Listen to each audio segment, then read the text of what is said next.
रात के 12 बज चुके थे।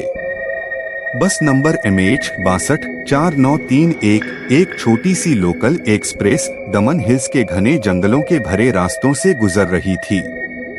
अंधेरा इतना था कि कुछ देख पाना भी मुश्किल था।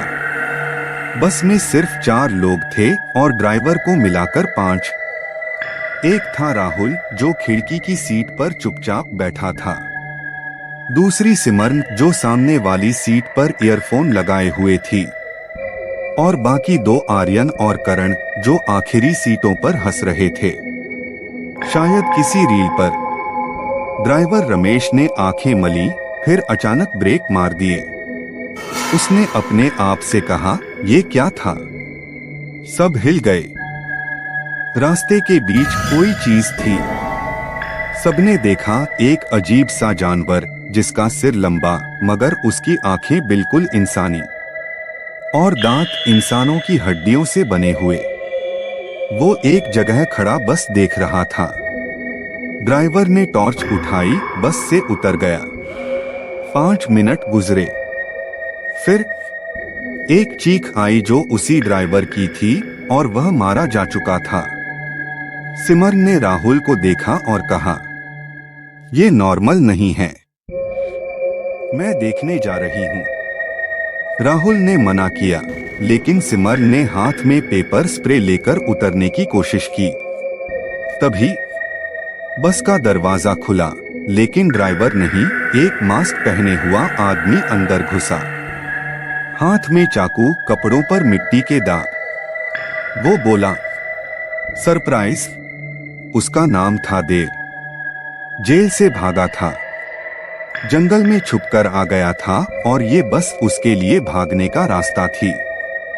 वो बोला, ड्राइवर नहीं रहा, अब रूल्स मैं बनाऊंगा। देव ने चारों को काबू में ले लिया। उसने राहुल के हाथ बांध दिए, करण को थप्पड़ मारा, सिमरन का फोन तोड़ दिया। आर्यन चुप रहा, लेकिन वो कुछ सोच रहा था। बस अब धीमी स्पीड में चल रही थी और बाहर से किसी के चलने की आवाज आ रही थी, बस के पैरेलल। लेकिन जंगल के अंदर से अचानक बस ने दोबारा झटका दिया। हेडलाइट्स बंद।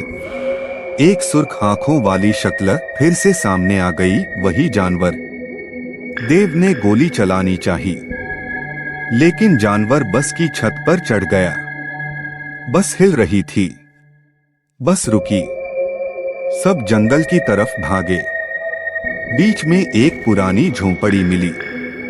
अंदर सब कुछ भरा हुआ था, परछाइयाँ, हड्डियाँ और एक किताब धूल में लिपटी हुई, जिस पर लिखा था, research notes doctor Fawad Azmi 1987।